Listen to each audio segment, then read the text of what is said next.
আগামী 1 সপ্তাহ আমি তোদের সাথে থাকবো। জোনাকির সাথে দেখা করবো না, কোনো কথা বলবো না। হ্যাপি? জোনাকি তোর লাইফে ইম্পর্টেন্ট, এটা আমি না করতেছি না, আমি এটা জানি। তাই বলে তুই বাকি সবাইকে ভুলে যাবি? তার মানে তার মানে তুই আগের মতো নাই, তুই পাল্টে গেছিস। এটা তুই মানিস আর না মানিস এটা। আরে ভাই বাদ দে না। কেন বাদ দিব? তুই আমার জায়গায় থাকলে বুঝতি। আর আমি তো সেটাই বলছি, তুই আমার জায়গায় থাকলে বুঝতে পারতিস। আমি জোনাকিকে ভালোবাসি। কয়দিন পর আমরা বিয়ে করব। ওর সাথে একটু সময় কাটিয়েছি, তাতে এমন কি হয়ে গেছে?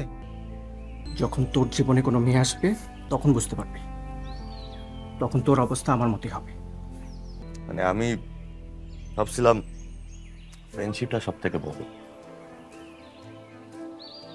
মানে তুই একটা কথা ঠিক বলছিলি, ফ্রেন্ডশিপটা ততক্ষণ থেকে যতক্ষণ মাঝে কোনো মেয়ে না আসে। কথা সত্য। আবির, একটু প্র্যাকটিক্যালি ভাব। সবকিছুর না একটা লিমিট আছে। আমার জীবন আমি কিভাবে কাটাবো সেটা তোকে বলে দিতে হবে না। সবার না আলাদা আলাদা একটা লাইফ আছে। এটা আমার জীবন, আমি যেভাবে ইচ্ছা সেভাবে কাটাবো। তুই তো তোর লাইফ তোর মতো করে কাটাচ্ছিস, তাহলে এখন থেকে আমি আমার লাইফ আমার মতো কাটাই।